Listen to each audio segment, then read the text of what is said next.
Hi everyone, welcome to together always vlog. তো আজকে আমি first time fish ball try করব, তো সেই রেসিপিটাই আমি আজকে তোমাদের সাথে শেয়ার করব। তো চলো দেখাই। তো ফার্স্টে আমি মাছগুলোকে নুন হলুদ দিয়ে ভালো করে সিদ্ধ করে নেবো। আর এটা বানাতে যেটা যেটা লাগবে সেগুলো আমি কেটে নিয়েছি। এখানে পেঁয়াজ কেটে নিয়েছি, আর এটা আছে আদা রসুন কাঁচা লঙ্কার পেস্ট। আর এখানে সিদ্ধ আলুগুলো ভালো করে ম্যাশ করে নিতে হবে। এগুলো আমি আগে থেকেই সিদ্ধ করে নিয়েছিলাম, সেটাই আমি হাতের সাহায্যে ভালো করে এটাকে ম্যাশ করে নিচ্ছি। আর আমি ফিশ বল বানানোর জন্য আমি এখানে কাতলা মাছ নিয়েছিলাম, তো সেগুলোই যে আমি সিদ্ধ করে আমি এগুলো কাটা ছাড়িয়ে নিচ্ছি। তো বাড়িতে আমার কর্নফ্লাওয়ার ছিল না, আমি তার জন্য একটা ডিম ফাটিয়ে নিয়েছিলাম।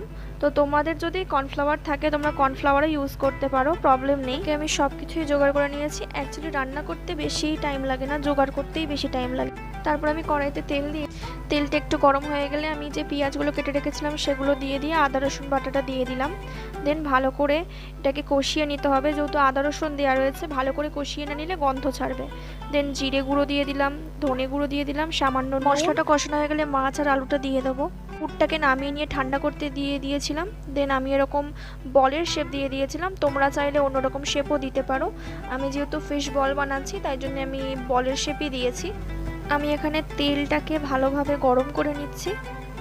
তারপর একবার করে ডিমে কোট করে দেন ব্রেড ক্রামসে কোট করে ফ্রাই করে নিলেই আমাদের ফিশ বল রেডি হয়ে যাবে।